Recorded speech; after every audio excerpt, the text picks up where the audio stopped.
that's taking place. And that a lot of these men, like the way they're behaving to be subordinate. They're being obedience trained. Yeah.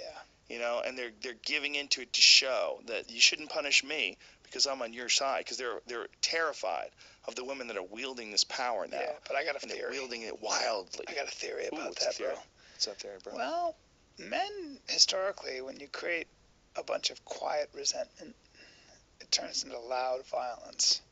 Men are really good at, you got to be careful about emasculating men wholesale, because I always worry that it's very easy to whip them up when you got the right circumstances and the right leader. And men like to organize, and they like to fight, and they like to fight back. And that's what makes them feel significant when they've been emasculated.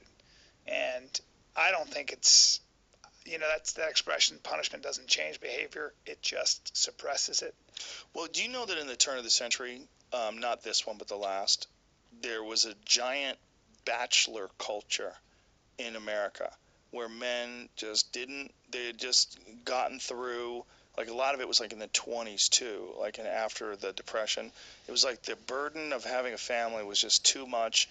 It wasn't attractive to them, and there was a bunch of men that gravitated towards pool halls. And in the early 1900s in New York City, there was more than 900 pool halls in New York City. Damn. Just stop and think of that. Damn. More than 900 pool halls, and there was all these men that would just go there and they would hang out, and they were like, fuck that life. Mm-hmm. And they just didn't want to have a part of it because it was too brutal. It was too hard. All this country would need for this thing to flip on its fucking ass, all they would need is legalized prostitution. And guys would be like, wait, hold up. Oh, wait a minute. Hold on. I definitely love you. I definitely love you. But wait a minute. What am I signing? What is this? If people found out that they could just get sex anytime they wanted if they had $100, like if you have $100, you can get sex. Yeah. And you can get sex from a pretty girl, and it's clean, and you don't have to worry about it. People would be outraged. Like, well, how am I going to have power over this man if I can't control his sex? I only have him locked. Otherwise, we're just friends. See, if we're just friends, I can't have half his money. I can't tell him what to do. I can't tell him when to be home. But let me ask you a question. Hold on. We have to live together, yeah, and I have to control his sex. Yeah. If we live together and then I control his sex, then I have all this power. But if they were in a situation where legalized prostitution was just like grocery stores, or it was just everywhere, what would first of all, the amount of hoes would probably be the same. It's like, they'd just be a lot richer. Now they're just doing it like under the table. It's hard to get away with it. They can get raided. There's sneakiness. There's all this, they're gold diggers instead of hoes. Some girls would just go straight into hoeing. Yeah, but here's my question. Do you think men are more interested in sex or admiration? There's both. They want to be But admired, they get fake right? admiration from the hoes. Yeah, but they also know with all due respect. They know it's fake, though.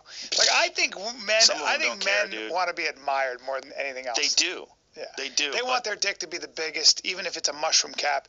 Just make all the noise, please, and let me know I'm King Kong. And that's why, and you stick to the woman.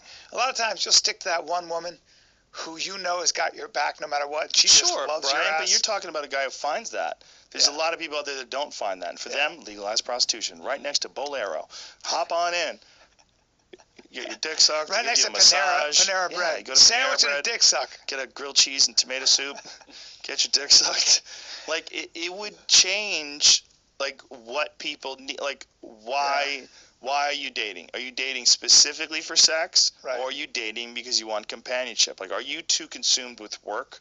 And are you busy all day and you just like to hang out with your friends, but you get horny? Yeah. Because we have a solution for you. Yeah. And if that was the case, I'm not saying that relationships wouldn't be the same. What I'm saying is there's a lot of relationships that wouldn't be the same. Dude, I think you're onto something.